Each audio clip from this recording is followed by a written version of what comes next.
అది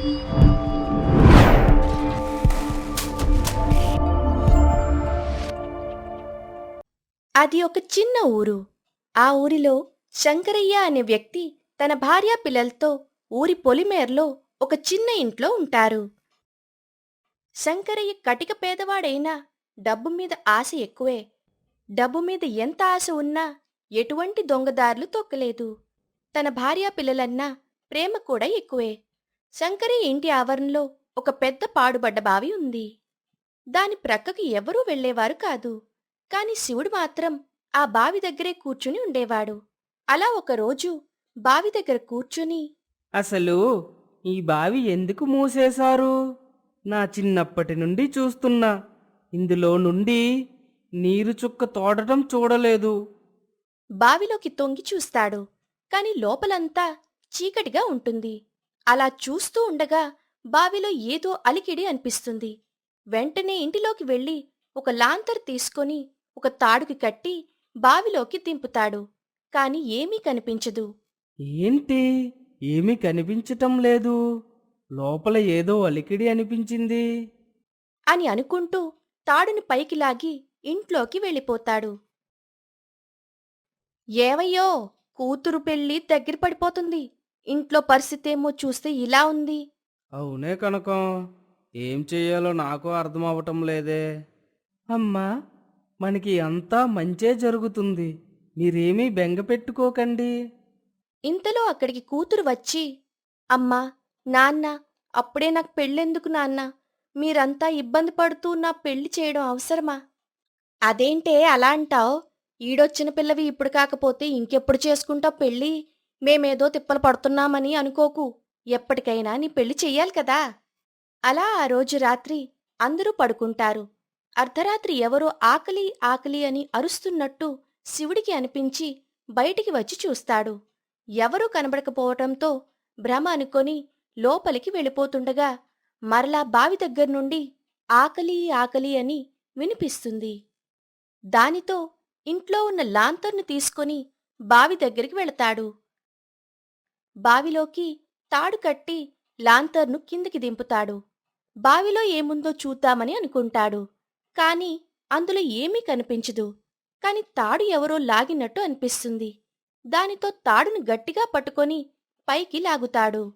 బావిలోకి పంపిన లాంతర్ రావటం కాకుండా ఒక కుండ పైకి వస్తుంది. ఆ కుండని తీసుకుని చూడగా అందులో బోలెడు బంగారం ఉంటుంది. దానితో, అమ్మా, నాన్న, అమ్మా, నాన్న, త్వరగా రండి. ఆ అరుపు విన్న శంకరయ్య కనకం కూతురు ఉలిక్కిపడి అందరూ బయటికి వస్తారు. ఏమైందిరా? ఎందుకు అలా అరిచావు? అయినా అర్ధరాత్రి ఈ బావి దగ్గర ఏం చేస్తున్నావు? అది నాన్న, ఈ బావిలో ఉంచి ఏవో అరుపులు వినిపించి లాంతర్కి తాడు కట్టి బావిలోకి వేశాను. ఏమీ కనిపించకపోయేసరికి తాడు పైకి లాగుతుంటే లాంతర్కి బదులు ఈ కుండ నిండా బంగారం వచ్చింది. అందుకే భయం వేసి మిమ్మల్ని పిలిచాను. ఏంటి బంగారమా? ఏది? ఎక్కడా? ఇదిగో అమ్మా. ఆ కుండ నిండా బంగారం చూసిన శంకరయ్య తన భార్య ఆనందానికి అవధుల్లేకుండా పోతుంది. ఆ కుండలో బంగారమంతా బయటికి తీస్తే అందులో ఒక కాగితం ఉంటుంది. అది చూసిన కనకం, ఏవయ్యా, ఈ కుండలో ఏదో కాగితం ఉంది చూడు. ఏది? ఇటు ఇవ్వు. మీరు నా ఆకలి తీరిస్తే నేను మీకు బంగారం ఇస్తాను.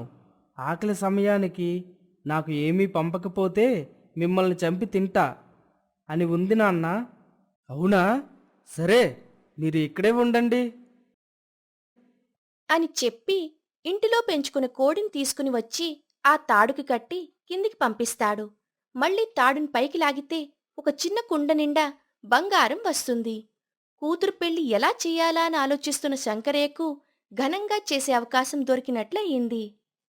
అలా అప్పటి నుండి ఆ బావి నుండి ఆకలి ఉన్నప్పుడల్లా మేకలను, కోళ్లను బావిలోకి పంపుతూ ఉండేవారు. రోజుకి 10 మేకల్ని పంపినా ఇంకా ఆకలి అని వినిపిస్తూనే ఉండేది. బావిలో నుండి వచ్చిన బంగారం అంతా మేకలను, గొర్రెలను కొనటానికి సరిపోయేది. కనకం, మనం బావిలోకి ఎంత పంపినా అది సరిపోవటం లేదే. వచ్చిన బంగారం అంతా మరలా బావిలోకి పంపటానికే అయిపోతుంది. అవునయ్యా, కూతురు పెళ్లి చేయడానికి ఏదో సాయం దొరికిందని అనుకుంటే వచ్చినట్టే వచ్చి మరలా వెనక్కెళ్ళిపోతున్నది. అందుకే నేను ఒకసారి బావిలోకి వెళ్ళి చూస్తాను. అసలు బావిలో ఏముంది? అంత బంగారం అక్కడ ఎలా ఉంది? వద్దయ్యా, అందులో ఏ క్రూర జంతువు ఉందో లేదా ఏ రాక్షసుడున్నాడో నువ్వెళ్తే నిన్నేమన్నా చేస్తే మా పరిస్థితి ఏంటయ్యా? ఆ బంగారం కోసం ప్రాణాల మీద తెచ్చుకోవడం ఎందుకు? పిల్లకి పెళ్లి కాకపోతే ఏ అప్పో సప్పో చేసి చేద్దాం కాని నువ్వు బావిలోకెళ్తానంటే నేను ఒప్పుకోనయ్యా. సరే, ఇప్పుడు అప్పు చేస్తావు. ఆ తరువాత అప్పు ఎలా తీరుస్తావు? మన బ్రతుకులు అప్పు చేసినా తీర్చే బతుకులు కాదే. నువ్వు చెప్పింది నిజమే, కానీ ఇంక కానీ లేదు, ఏమీ లేదు గాని మన బ్రతుకులు మారాలి అంటే ఏదో ఒకటి చెయ్యాలి. తప్పదు. ఒకవేళ నాకు ఏమన్నా అయ్యి నేను రాకపోతే వచ్చిన బంగారంతో నువ్వు పిల్లల్ని తీసుకుని ఈ ఊరు వదిలి వెళ్ళిపో. ఒక్కసారి ఆలోచించయ్యా. తెలిసి తెలిసి ప్రమాదంలోకి వెళ్ళటం అవసరమా? అయినా శంకరయ్య భార్య మాటలు వినకుండా బావిలోకి దిగుతాడు. బావిలోకి దిగిన శంకరయ్యకు ఒక గుహ కనిపిస్తుంది. ఆ గుహ లోపలికి వెళతాడు. కొంత దూరం వెళ్ళగా అక్కడ భయంకరమైన రాక్షసుడు నిద్రిస్తూ ఉంటాడు. రాక్షసుడిని చూసి శంకరయ్య గజగజా వణికిపోతాడు. ఇక్కడ ఉన్నది రాక్షసుడే. చూస్తేనే భయం వేస్తుంది. రాక్షసుడు నిద్రలో ఉన్నాడు. లేచేలోపు కొంత బంగారం తీసుకుని వెళ్ళిపోదాం. చుట్టూ చూస్తాడు. కాని ఎక్కడా బంగారం ఉన్న ఆనవాళ్లు కనబడలేదు. అప్పటికే రాక్షసుడు నిద్రలేస్తాడు.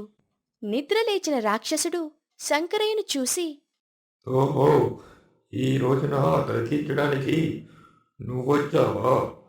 ఆగు, అయినా నేను ఆకలి అనలేదుగా, నువ్వెందుకు వచ్చావు? సరేలే, వస్తే వచ్చావు, నాకు ఆకలిగా ఉంది.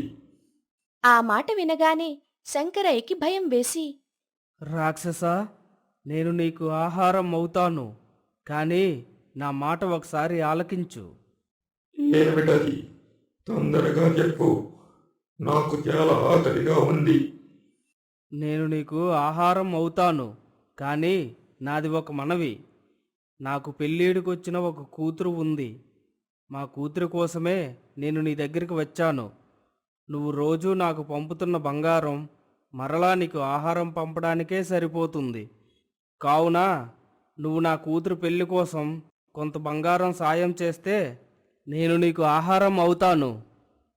సరే, నువ్వన్నట్టుగానే నేను రోజు ఇచ్చిన దానికన్నా కొన్ని రెట్లు ఎక్కువ బంగారాన్ని ఇస్తాను. కానీ నేను నిన్ను తినేస్తే నాకు తర్వాత ఆహారం ఎవరు పెడతారు? అందుకు మీరు చింతించనవసరం లేదు. ఎందుకంటే నా కుటుంబం మీకు రోజూ ఆహారం పంపిస్తుంది. ఇది ఇలా ఉండగా బావి దగ్గర కనకం భర్త ఎప్పటికీ రాకపోవడంతో ఏదో జరిగిందని అనుకుని కొడుకుని పిలిచి, ఒరేయ్ శివుడు, మీ నాన్న మీ అక్క పెళ్లి చేయడం కోసం బావిలోకి దిగాడు. కాని ఎంతకీ రావటం లేదు. నాకేదో భయంగా ఉందిరా. నేను ఒకసారి వెళ్ళి చూసొస్తాను. ఒకవేళ నేను రాకపోతే పైకి వచ్చిన బంగారం తీసుకొని అక్క పెళ్లి బాగా చెయ్యు. అలాగే నాన్న చెప్పినట్టు ఈ ఊరు వదిలిపెట్టి వెళ్ళిపోండి. వద్దమ్మా, నువ్వు నాన్న లేకుండా మేము ఎలా బతుకుతాము? మా కోసం నువ్వు ఆలోచించమ్మా. అయినా కనకం కొడుకు మాట వినకుండా బావిలోకి దిగిపోతుంది. అప్పటికి రాక్షసుడు శంకరయ్యను తిందామని అనుకునే లోపు కనకం అక్కడికి వచ్చి, వద్దు ఓ రాక్షసా, వద్దు. నా భర్తను వదిలిపెట్టు. నా భర్త లేకుండా నేను బ్రతకలేను.